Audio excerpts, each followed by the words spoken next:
You're listening to Lifebox with Garaus podcast. We hope that this message will inspire you. Good evening, Lifebox! Wow, magandang gabi sa ating lahat. I believe that all of us are all excited for tonight because we'll be starting a brand new series. To all the first-timers, sa mga first-time po na nagpunta rito, welcome to Lifebox. I hope that you'll enjoy your time with us. Sa mga hindi po tumayo na first-timer, welcome po. Meron sa likod ko kanina, hindi siya tumayo. Okay? So, welcome to Lifebox. I hope that you'll enjoy your time with us as we fellowship with the Lord and of course, as we fellowship with one another. Just like what Erna said, we will be starting a brand new series called Despicable Me. Okay, I believe that all of you are all familiar with this movie. Nakita ko lang kanina showing ng Despicable Me 2. Also, I'm looking forward for Wednesday para mapanood ko yung Despicable Me 2 kasi wala tayong pasok lahat, right? Sa Wednesday and sana Wednesday na. Hindi, joke. Anyway, so just like what Erna said, Despicable Me, bakit ba Despicable Me yung series natin? But before anything else, okay, magkakaroon tayo ng game. At kung sino po yung mananalo dito, or kung sino po yung maglalakas ng loob na pumunta sa harapan dito para yung sino po yung may kamukhang-kamukha na minion nakatabi. Ayan. I-volunteer nyo po para po sa premyo. Basta nakasalamin. Hindi, joke lang. So, kung sino po, okay? Kung sino po ang makakamimik ng boses ng mga minions. Okay. Okay. Bibigyan ko po ng Toblerone. Okay, bibigyan ko ng Toblerone. Mag-unahan po kung sino pupunta rito at maglalakas ng loob para gayahin ang minions.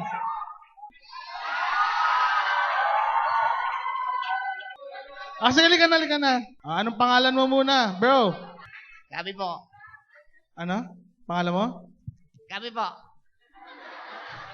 Okay, so pwede bang kanta ka ng isang song na kung saan pwede mong gayahin yung mga minions. Huwag lang yung ba la na. Okay, mabili tayo ng song, okay? Pwede bang Pusong Bato? Alam mo yung song na yun, di ba? Di mo alam dahil sa'yo ang buhay na ito. Marami sa atin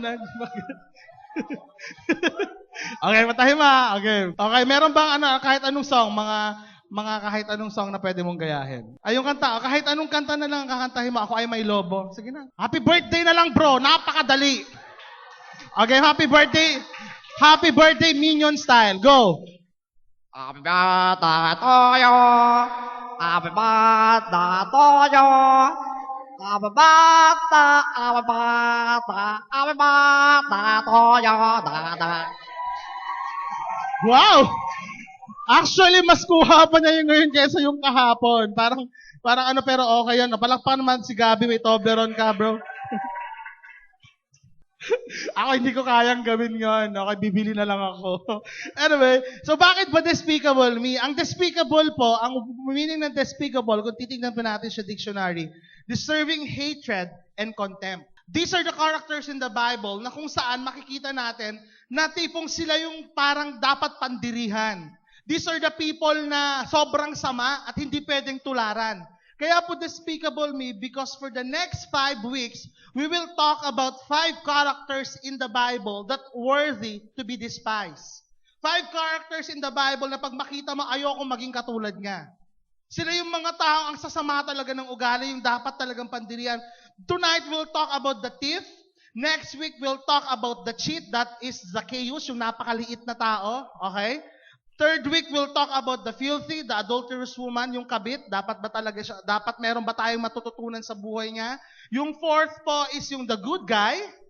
Okay? Good guy is Nicodemus, sobrang talino. Alam mo yon, yung alam niya na daw lahat. And last week is the cop out, si Peter na dininay si Jesus 3 times. So, ano yung matututunan natin sa buhay na I know na hindi to familiar para sa inyo? We'll not talk about David, we'll not talk about Moses or Abraham or Job. We'll talk about some characters in the Bible na hindi masyadong napapansin. In this series, we'll discover and study various Bible characters who deserve hatred, contempt, and judgment for the wrong things they've done. And yet, God gave them exact opposite. Love, acceptance, and forgiveness. Why don't we just bow down our heads and let's pray? Lord, we thank you, God, for this evening.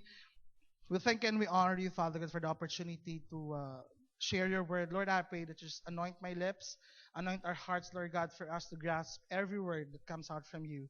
Lord, we pray, Father, that you just as we talk about these people, Lord, we will get the things, Lord God, na dapat na matutunan namin sa buhay nila. And we pray at the end of the word, at the end of this preaching, Lord God, we will have a changed heart, Lord. We honor you. We glorify you. In Jesus' name, amen. Okay? Sino po sa inyo nagbabasa po ng Bible?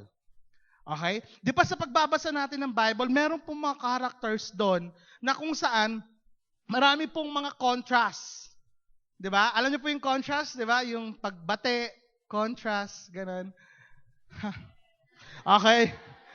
Dapat di ko ibigyan ng pagkakataon, bahala kayo. Anyway, so interesting book of contrast ang Bible. Among many, marami po tayong mga character sa Bible na magkaiba talaga ng ugali. Una, si Cain. Di ba? Si Cain, pag gutom ka, kailangan mong Cain. Ayan. Si Cain, saka si Abel. Si Cain, saka si Abel. Sila po yung magkapatid. First two sons of Adam, one choosing a good path, the other choosing an evil path. And also see Abraham and Lot. Two relatives, one selflessly gives up everything for God, the other selfishly follows his own way. Third is Jacob and Esau, not Esau, okay? Jacob and Esau, twin brothers, one has a manly outdoorsman, the other tended to help his mother. And the most familiar, David and Saul. The first two kings of Israel, one choosing not to seek God, and the other choosing to seek out God. And last, si Peter and Judas Iscariot. Pareho silang dininay si Jesus.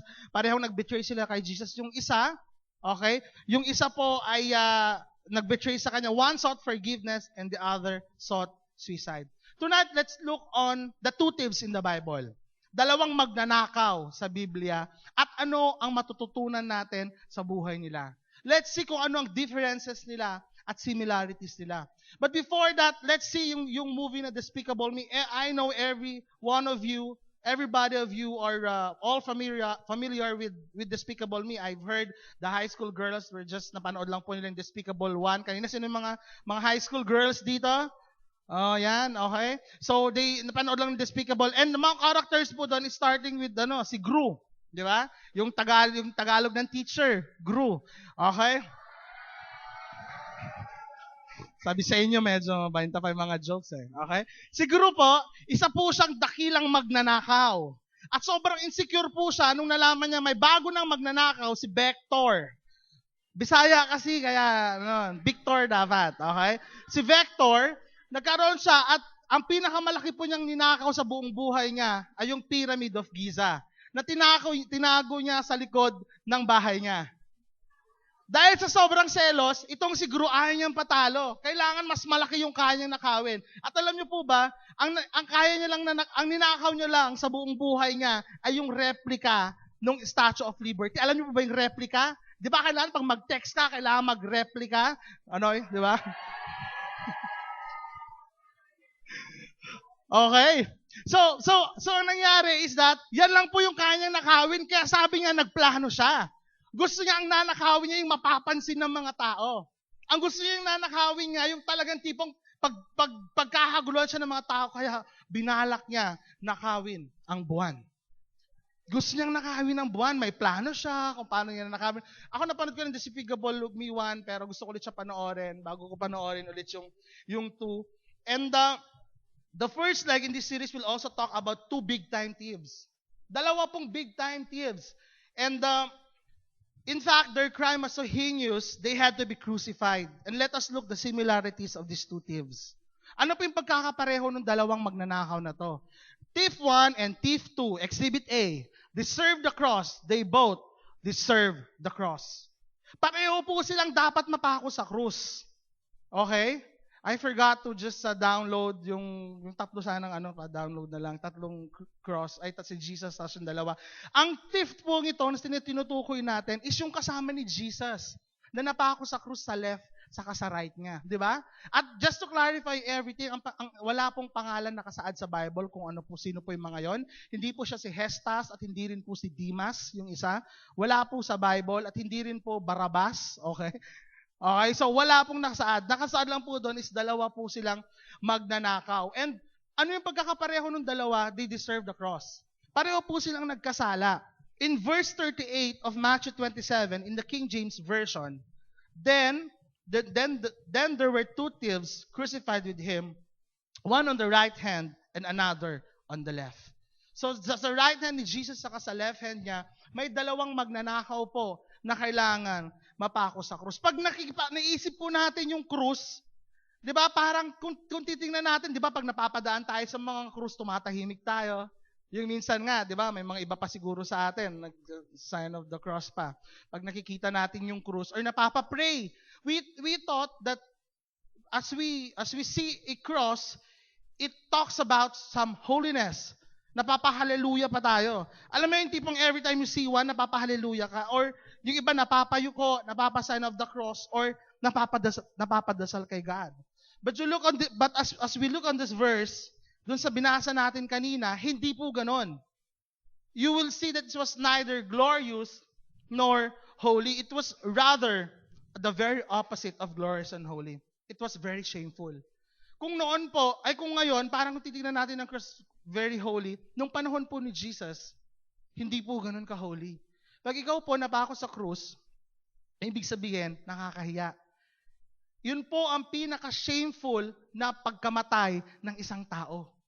Pag napako ka sa isang krus, it was so shameful and dirty. As you can see in this verse, the cross was for thieves. And not just that. As we look further into it, history would tell us just how shameful and dirty it was. Just a brief history about crucifixion. Nagsimula po ang crucifixion nung Persian Empire. Okay? So, class, makinig kayo mabuti, may quiz tayo mamaya. So, nagsimula po ng mga Persians. Ang ginawa po ng mga Persians, kinocrucify nila ang mga tao para kahiya-hiya ang pagkamatay nila. Then, nabalitaan po ito ng mga Phoenicians, dinevelop nila, nag-improve nila, mga Phoenicians. Ang ginawa naman nila, bago ipako sa krus, ang isang tao, kailangan maparusahan muna siya.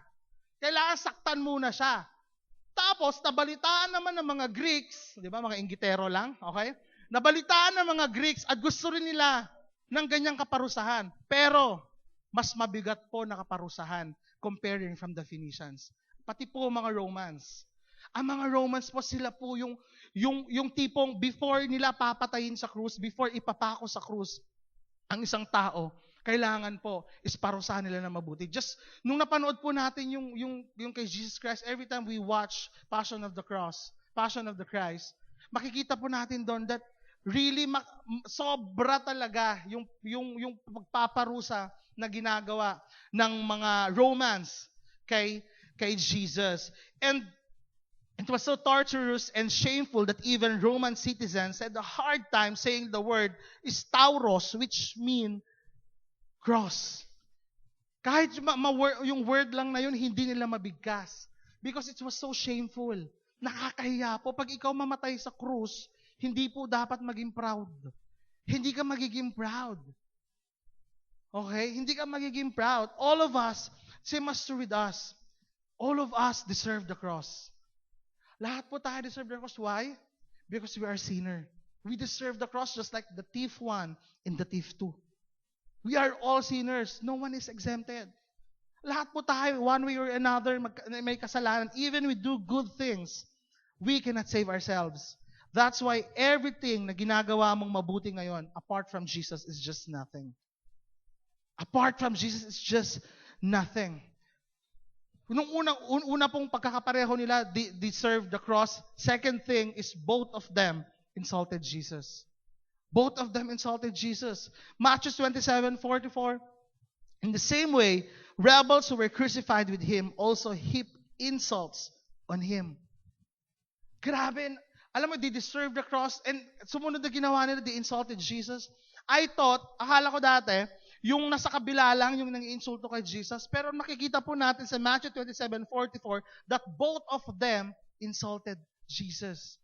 Dalawa po sila. Ininsulto po nila si Jesus. Ano ba ibig sabihin ng hip insults? Ang hip insults po galing po sa Greek word na oneidizo, na ang ibig sabihin po ay revile, to censure, to inveigh against. O mas maliwanag ba yung meaning? Hindi. Kaya balik tayo sa hip insults. Ang hip po, yung, di ba ikaw, pag kunwari, sino sa inyo nagluluto sa dalikan? Sa mga Ilocano dyan, yung dalikan, yung kalan, you know kalan, the period, the semicolon, and you know, yung kalan, yung kalan, okay? Di ba you hip po it, yung hipan? Kaya siya hip, okay? Parang ang nangyayari is that, yung apoy, inihipan mo pa para mas lalong umapoy. Para din pong isang sugat na open na binudburan mo ng asin. Para rin pong para ka nag-slide sa isang blade at nahulog ka sa suka. Ganon po yun kasakit. Same as with Jesus Christ. Alam mo yun, napako ka na sa krus, nasaktan ka na, nalatigo ka na, naduraan ka na, ang dami nang ginawa sa'yo, iniinsulto ka pa ng mga tao. How about you? Ano yung mararamdaman nyo? Masakit na nga, mas nasasaktan ka pa. Imagine nyo na sa place kayo ni Jesus. Imagine nyo, the thieves were not the only one who insulted Jesus actually. Even the chief priests, even the teachers of the law, even the elders, even the passers-by. Kahit, imagine mo, di ba? According to research, 3 days daw po bago mamatay ang isang tao pag pinako ka sa isang krus. Majority. In-interview lahat ng mga pinako sa krus. And then so, 3 days daw bago mamatay. Imagine mo na, dadaan-daanan nila, napako sa krus. Yan kasi, kala ko ba God ka, ba't di mo kayang isave yung sarili mo? Just imagine that. Ilang araw na gano'n ang nangyari. But you know what? Iba yung pinag-respond ni Jesus, and later, pag-uusapan natin yan. The people stood watching and the rulers even sneered at him. They said, He saved others, let him save himself. If he is God's Messiah, the chosen one. The soldiers also came up and mocked him. They offered him wine vinegar and said, If you are the king of the Jews, you need to save yourself. They are challenging Jesus. They are challenging Jesus that if you're really the Son of God, if you're really the Messiah, you can save yourself. First, they are worthy na they deserve the cross. Second, is they insulted Jesus. Third, they are both despicable. Worthy to be despised. Worthy of really talagang sobrang deserving hatred and contempt. Kung pwedeng asar na ba kayo sa mga taong to? Asar ba kayo? But you know what? Sometimes, ganun tayo eh. We insult Jesus. Every time we sin, we insult Jesus. Every time na ikinakahiya mo, na you have a relationship with God and you exchange your relationship with God, you are insulting Jesus.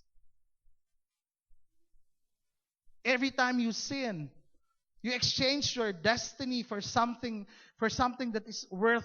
Alam mo yon, yung tipong parang panandaliang kaligayahan lang, you are insulting Jesus. Sinabi dito, them. Anong ibig sabihin nun? Okay? Sa verse 34 ng Luke 23, deserving hatred and contempt, and yet, they are forgiven. They are forgiven. They were forgiven. Napatawad po sila ni God. Bakit? Sa verse 34 ng Luke 23, Jesus said, Father, forgive them for they do not know what they are doing. And they divided up his clothes by casting lots. I thought, na nung sinabi ni Jesus yan, yung mga spectators lang po, sila lang po ang napatawad, ang sinasabi ni Jesus. But you know what? Them. Ibig sabihin, pating na sa kaliwa niya, sa kakanan niya, Lord, forgive them, for they do not know what they are doing. They are so sinful, despised, they deserve the cross, they insulted Jesus, but yet, God, forgive them. Pinatawad sila ni God. Both were forgiven. Despite the forgiveness though, you know what? The other thief continued insulting Jesus. God would give him another chance. Yung parang tipong nagkautang ka ng 1 million tapos wala na, pero umutang ka ulit. Yung thief 1, ganun ang ginawa. Imbes na clean na yung slate niya, nalinisan na siya sa mga kasalanan niya, pero wala. Inulit niya pa rin. Kaya he rejected forgiveness. The other criminal rejected God's forgiveness. Yun na po yung pagkakaiba nilang dalawa. The other criminal rejected Christ's forgiveness. Anong sinabi niya? Luke 23:39. One of the criminals who hung there hurled insults at him. I'm just kidding. Alam niyo, magaling talaga ako sa English. Aren't you the Messiah? Save yourself and us. As a criminal, this guy was most probably nakapatay na siya sa buhay niya. Habang nagnanakaw siya one way or another, nakapatay na siya. Alam mo yung parang tipong sin all you can buffet? Yung pang magkasala siguro yung thief 1 saka yung thief 2 noon, talagang sobrang todo-todo talaga. Ay, minsan pag nagkakasala tayo, ngayon lang to, bukas naman, patatawarin ako ni God, magsasorry din naman ako sa Kanya. Alam mo yung feeling na ganon? Na gusto mo magkasala, itotodo mo na, especially kung sem break, may life box naman sa second sem, babalik naman ako. Meron naman Thursday, mahuhugasan ng kasalanan ko. Sin all you can. Buffet. He probably has stolen from a lot of people and probably even killed some in the process. But for the record, among all those sins and mistakes, guess what's his biggest mistake? His biggest mistake is he rejected God's forgiveness. One of the biggest mistakes in life is rejecting God's forgiveness. That's one of the biggest mistakes in life. Yun po yung pagkakamali ng isang magnanakaw. He rejected God's forgiveness. But you know what? The other thief, he said on verse 40, the other criminal rebuked him. Don't you fear God, he said, since you are the same sentence. Apparently, unlike the other thief, the second thief realized his mistakes. Alam niyang nagkasala siya. Alam niyang makasalanan siya. Okay? Alam niyang makasalanan siya. And thus receive his forgiveness. We are punished justly, for we are getting what our deeds deserve, but this man has done nothing wrong. Yun po ang sinabi niya. Sinabi niya, naparusahan tayo kasi may kasalanan talaga tayo. Pero si Jesus, wala siyang kasalanan, pero nakapako siya sa krus. Imaginin mo, hindi naman talaga yan deserve na mapako sa krus, pero napako siya sa krus. Ganon tayo kamahal ni God. And he deserved the cross, yet eventually recognized his sinfulness. The thief 1 recognized his sinfulness. Na-realize niya na siya lang ang may kasalanan. He insulted Jesus, yet he recognized Jesus' sinlessness. He insulted Jesus, but yet he recognized Jesus' sinlessness. Nakita niya na walang kasalanan si Jesus. Never, kahit 0.001% hindi nagkasala si Jesus sa entire life niya. Pero itong magnanakaw nito, siguro, pagkagising pala ng umaga, nagnanakaw na sila. Lahat siguro ng pagnanakaw, ginagawa na nila. Ganon sigura. Ganon yung pagkakasala ng dalawa. But yet, he recognized, the thief too recognized recognized Jesus' sinlessness. And there's something quite amazing happen here. You know what? This was the season of Jesus' life wherein he has 12 disciples. He has so many followers. But then, when they arrested Jesus, all of these people nawala. Natakot sila. Even the disciples. Nasaan sila? Nawala sila lahat. The men na kung saan dapat magtatanggol kay Jesus, nawala silang lahat. But you know what?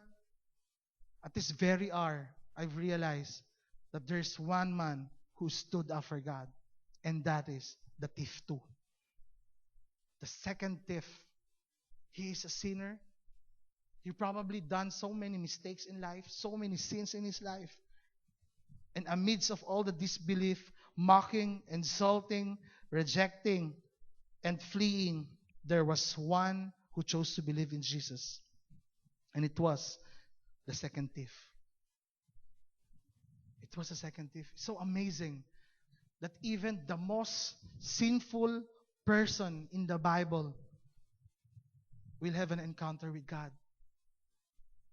That's why I'm so strongly inclined to say that the lowly thief became the man with the greatest faith on that very hour. And what is that?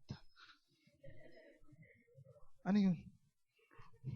May air dyan. Psst. Okay. The lowly thief became the man with the greatest faith on that very hour. And then the thief said to Jesus, Jesus, remember me when you come into your kingdom.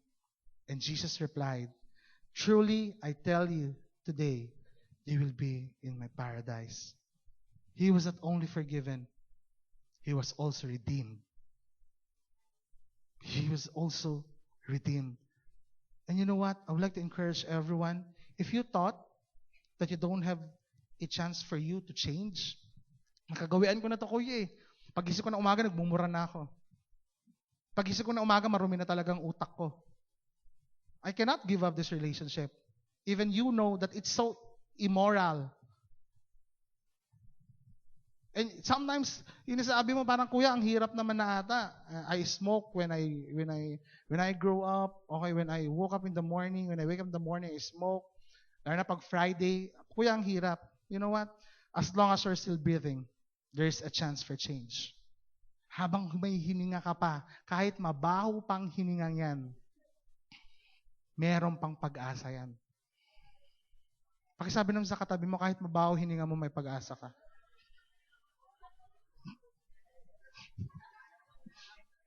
Pasensyahan na, busy kayo hindi ka masyado nakaka-toothbrush. Okay? As long as you're still breathing, there is a chance for change. Every breath is a chance. No matter how much you've sinned, it's never too late to be redeemed. But the longer you delay accepting Christ, the longer you suffer the consequences. Pag ganyan, matigas ka pa. Sometimes si Lord may encounter na eh. Andyan na eh. Nag-attend ka ng youth service, anak, tanggapin mo na ako sa puso mo. Pero ang tigas pa rin, Lord, I cannot give up this vice. Lord, hindi ko ma-give up itong bagay na to sa buhay ko. Lord, ang dami kong collection ng pornography sa laptop ko. I cannot give up. Ilang months ko din tong dinownload. You cannot give up that. Kuya, parang hirap-hirap. What will people say to me pag sinabi nila, I have a relationship with you? You know what? The longer you delay accepting Christ, the longer you suffer the consequences. Maybe you're thinking right now, Kuya, I'm not sinning naman eh. Pero wait, mag-antay ka. Darating at darating. Sabi mo, Kuya, it's just smoking. Pero antayin mo na lang. After how many years, magpa-check up ka. Clear. No lungs. Wala ka na palang lungs. Kuya, okay ang relationship na yan. Wala namang kasalanan eh. After how many months, test bun na. Buntis. Test bun. Okay? You thought that it will never change your life? Come on. Antayin mo lang. Magkakaroon ng consequence yan. The longer you delay accepting Christ, the longer you suffer the consequences. Now you might be asking, Kuya PJ, I'm not that magnanakaw naman eh. I'm not that ano naman. Alam mo yun, why are you sharing this to us? Di naman ako magnanakaw. Well, let me do something here. Gawin natin, meron tayong gagawin. Why don't you just close your eyes? Okay, close your eyes. Lahat ng mga hindi magka-close ang mata, mabaho. Oh, alam ko na, yung mga hindi na-close. Please cooperate. Ako din. Please cooperate. Okay. I'll be asking question. No looking around. Just raise your hand if you're this person. Who among you has already robbed a bank? Wala. Oh my God. Lord, sana wala. Second, sino sa inyo nag-shoplift na sa buhay niya? Walang bukas ang mata. Third, sino sa inyo nakakupit na sa parents? Nakakupit sa parents. Okay. Next. Sino sa inyo nagnakaw na ng pagkain? Taas ang kamay. Fifth, who among you has stolen a kiss from someone? Gafu. Last but not the least, who among you has stolen time? Yung tipong parang mag-aaral ka sana pero nagdota ka. Maghihugas ka sana ng pinggan pero naglakawatsa ka. Puta ka sana ng church, magla-life group ka sana pero tinamad ka, papanoorin mo yung paborito mong TV show. Sino sa inyong hindi nagtaas ng kamay? You can open your eyes now. Sino sa inyong hindi nagtaas ng kamay? I believe lahat kayo, one way or the another, nagnakaw na sa buhay niya.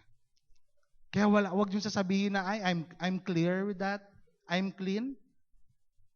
Okay? Bakit may tawanan? Anong problema? Okay? My point is whether or not you agree, we're all been thieves one way or another.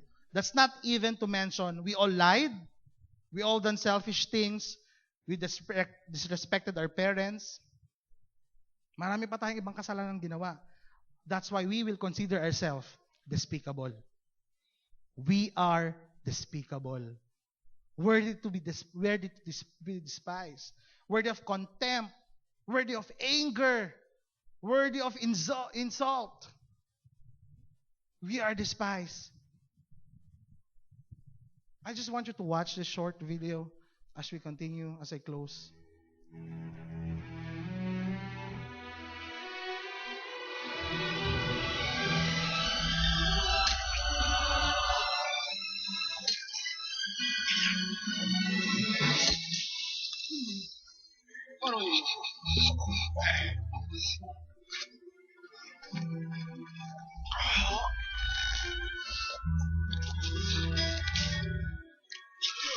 Kafak with mata. Kasi. Kafak mata.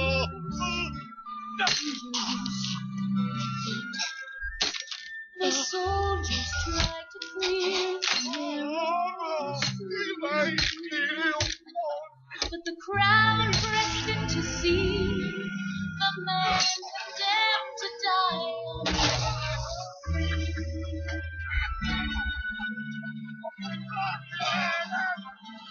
He was bleeding from a beating. There were stripes on his back, and he wore a crown of thorns upon his head. And he bore with every step the scorn of those who cried out for his death. Down the Via Dolorosa, all the way of suffering, like a lamb came the Messiah, Christ the King. But he chose to walk that road out of his love for you and me. Down the Via Dolorosa, all the way to Calvary.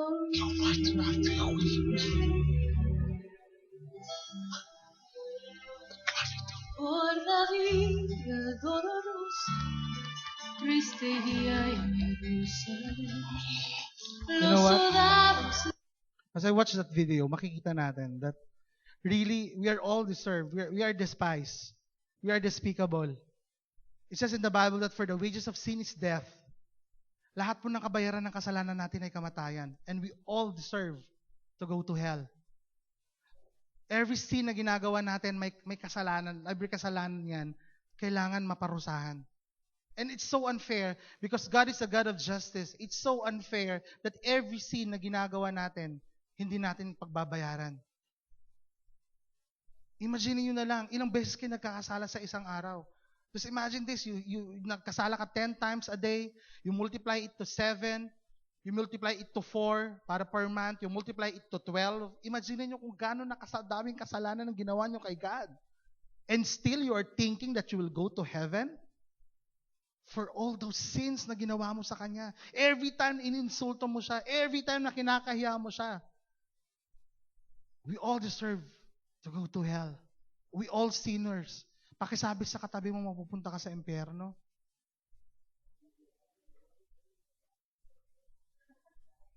And that's the reality. We will all go to hell.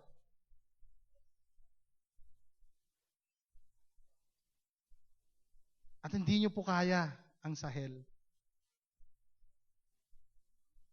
Hindi yun pinapangarap ng tao. But there's a good news. Because Jesus Christ died for you on the cross, He loved you so much.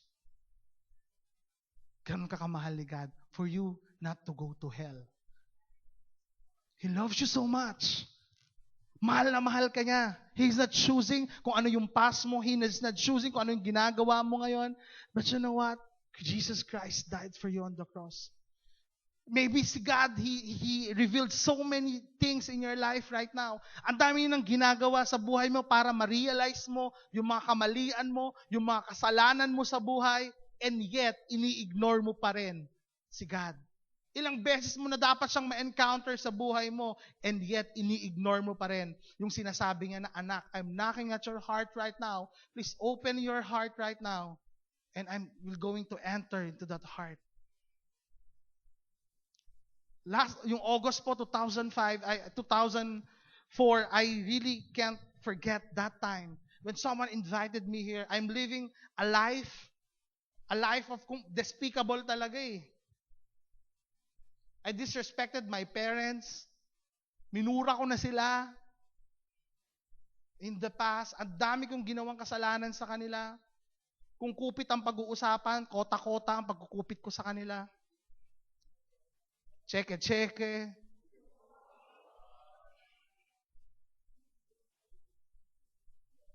Pero grabe. Grabe yung forgiveness ni God. Grabe si God kung paano siya magpatawad. I once part of an activist group for me to feel that I'm worthy. Okay? Siguro kung kinakainisan ng mga kaklase, ako siguro yun. Madalas ako magmura. Bastos ang bibig ko. Lahat siguro ng mga porn movies, memorize ko. Mga bead. Akala ko may picture ako nun. Nagulat ako. Akala ko nakadiscover ng picture ko. Grabe. And you know what? Someone invited me to Lifebox. And he introduced me to Jesus. And he said to me, kahit sino ka pa, at kahit gaano kabigat siyang kasalanan mo, God will still forgive you. Grabe, so unconditional yung love ni God para sa atin. We all deserve the cross. Lahat tayo, every time na nagkakasala ka, parang pinapako mo ulit si Jesus Christ sa cross. Kasi namatay siya para sa kasalanan mo, right? Even with your future sins. Every time nagkakasala ka, parang pinapako mo ulit si God. Tayo naman dapat ang mapako sa krus eh. Ikaw nga siguro hindi ka willing mamatay para sa katabi mo, pero si Jesus Christ namatay siya para sa'yo. Ganon tayo kamahal ni God. Habang binubuhat niya yung cross, habang nilalatigo siya, habang sinasaktan siya, habang iniinsulto siya, habang pinandidirihan siya ng mga tao, I'm doing this for Ace, I'm doing this for Geneva, for Marie, for MM, and kahit anong mangyari, I'm doing this because I love him, I love her. Walang makakapigil saan kasi mahal na mahal ko ang taong to. Mahal na mahal ko ang mga taong to. Every one of you, God is so personal. You know what? He wants to have a personal encounter with you right now.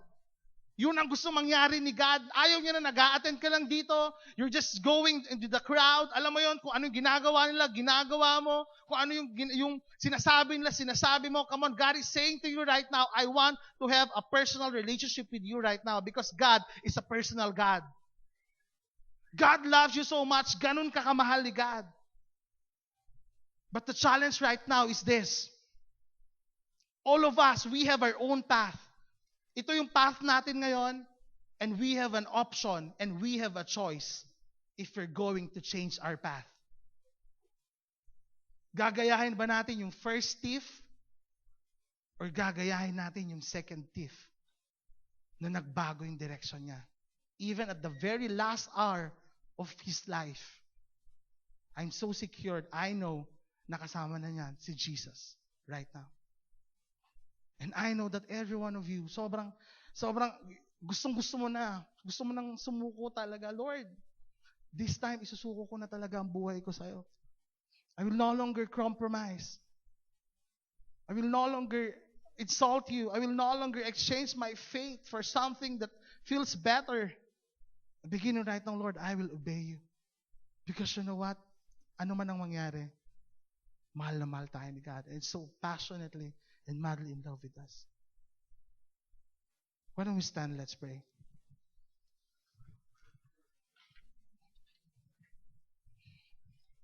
Lord, we thank you and we honor you, Father God, for this very moment, God. We thank you because you are the God of second chances. You are the God of third chance, or fourth, fifth, sixth, seventh, 10, 11, 100 times, Lord God. You are the God who gives chances to people, Lord God. Maybe we disobeyed you for how many times right now, God? We already accepted you in our lives. But still, we still sin. Lord, nakalayo na nga kami sa 1-to-1 eh. Number 5 na kami. Number 6 na kami. Number 4. Pero hanggang ngayon, Lord, nagko-compromise pa rin kami. Hanggang ngayon, Lord, ginagawa pa rin namin yung kasalanan na ginagawa namin noon. Lord, maraming salamat po, Panginoon. Thank you for loving us and thank you for accepting us, Father God. For whatever sins that we have committed, Father God. Lord, we're so sorry, Father God. Lord, sorry, Father, for hurting your feelings every time we sin, God. Every time we sin, as if, Lord God, we are putting you on the cross always, God. Lord, we're so sorry for hurting you. Sorry for the anger. Sorry for the pride. Sorry for the lust. Sorry for the unforgiveness. Sorry for the pornography, for the vices, Lord God. For the doubts, for the worries. Lord, we're sorry. And maybe you are that person right now. You are that person right now who you already accepted Jesus Christ in your life, but still you compromise. Why don't you just raise your hand so that I could pray for you? Lord, I pray for these people who raise up their hands, Lord God. Maybe, Father, they're thinking, ay, Lord, tago naman. Lord, wala namang nakakita sa amin. Lord, wala naman eh. But you know what God is telling to you? I know you. From the very start, I am the Alpha and the Omega. Kahit gawin mo sa dilim yan, kahit ikaw lang mag-isang gagawa yan, nakikita kita, hindi ka makakalusot. I know that. But still, my love for you will not change. I still love you. At ganun kita kamahal. Lord, I pray for these people, God. I don't know kung bakit sila nagkasala at ba't sila nag-compromise, even they accepted you in their life. But I pray, Lord God, that you just pour out your grace upon them right now. I pray that right at this very moment, Father God, you just bring life into them. Lord, I pray that Satan will no longer be their God.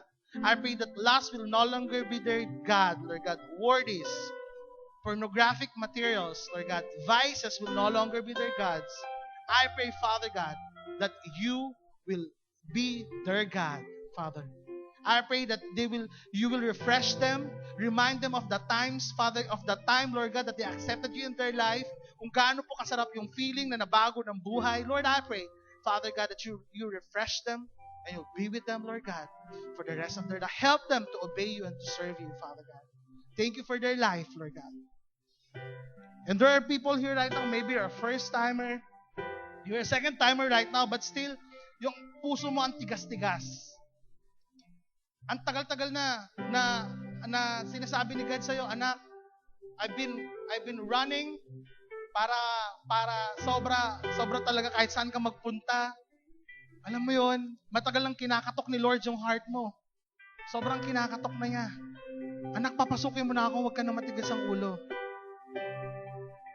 And you know what? God is saying to you right now, The first person right now, the first person na pinag-pray ko kanina, yung nag-accept na kay Jesus, you could just put down your hands now. And this is the second person na ipagpe-pray ko ngayon ay yung mga taong wala pang relationship kay Jesus. Deep within your heart, you know that there's God, you know that Jesus is there, but you don't have a personal relationship with Him. Hindi, wala kang alam, ang alam mo lang sa Kanya, He is God and period. Kagaya ng sinabi ko kanina, God is a personal God and He wants to have a personal relationship with you. And if you're that person right now, and you felt deep in your heart, you're empty, you just go with the flow. At sinasabi ni God, anak, tama na ang pagtakbo. Napapagod ka na. Anak, tama na yung pagkakasala na yan. Walang patutunguhan ng buhay mo kung ganyan ang ginagawa mo. And you make a decision right now that you will accept Jesus Christ in your life. Why don't you just raise your hand? Itaas mo yung kamay mo ngayon kung wala ka pang relasyon sa Panginoong Jesus. Just you and God. Come on. Just you and God. Huwag kayong mahiya. Itaas yung kamay nyo. Maybe you're a first time, you're a second time, or a third time, pero hindi mo pa sinusuko ang buhay mo kay God. Ngayon, ito po yung pagkakataon na isusuko mo na lahat sa Kanya. Everything, pati problema ng pamilya mo, pati mga worries mo sa buhay, lahat-lahat isusuko mo na sa Kanya. Why don't you just raise your hand? So I pray for you. Come on, I see hands. Huwag kayong mahiya, itaas nyo lang yung kamay nyo. I see hands. Just raise your hand.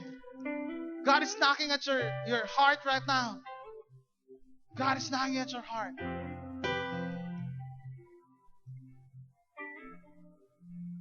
And if you're this man or woman right now who raised up their hand and wants to have a relationship with Him, why don't you pray this prayer after me?